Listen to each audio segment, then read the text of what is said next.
இந்தியாவையும் ரஷ்யாவையும் ஆழமான இருண்ட சீனாவிடம் இழந்துவிட்டோம். அமெரிக்க அதிபர் ட்ரம்ப் புலம்பியுள்ளார். அமெரிக்கா அதிபர் 2 காரணங்களுக்காக இந்தியாவுக்கு 50% வரி விதித்துள்ளார். வர்த்தக பற்றாக்குறையை காரணம் காட்டி 25% வரி விதித்துள்ளார். இரண்டாவதாக, ரஷ்யாவிடம் இருந்து இந்தியா கச்சா எண்ணெய் வாங்குவதால் அந்த நிதியை பயன்படுத்தி கிழக்கு ஐரோப்பிய நாடான உக்ரைனுடனான போரை ரஷ்யா நீட்டித்து வருகிறது என ட்ரம்ப் குற்றம் சாட்டினார். இந்த இரண்டாவது காரணத்துக்காக இந்தியா மீது கூடுதலாக 25% என மொத்தம் 50% வரி விதிக்கப்பட்டது. கூடுதல் வரியும் அமலுக்கு வந்துவிட்டது. இதன் காரணமாக இரு நாடுகளுக்கு இடையே உறவில் விரிசல் ஏற்பட்டு உள்ளது. இச்சூழ்நிலையில் பிரதமர் மோடி சீனா பயணம் மேற்கொண்டார்.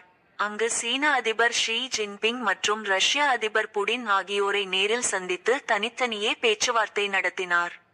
ஷாங்காய் ஒத்துழைப்பு அமைப்பின் மாநாட்டிலும் 3 பேரும் ஒன்றாக வந்தனர். மாநாட்டின் இடையே 3 பேரும் கலந்துரையாடினர். இது குறித்த புகைப்படங்கள் வெளியாகின.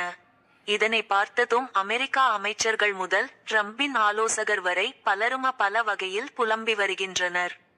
ஆளுக்கொரு கருத்தை தெரிவித்து வருகின்றனர்.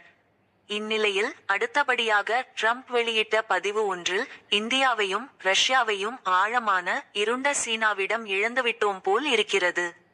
அவர்கள் நீண்ட மற்றும் வளமான எதிர்காலத்தை கொண்டு இருக்கட்டும் என தெரிவித்துள்ளார்.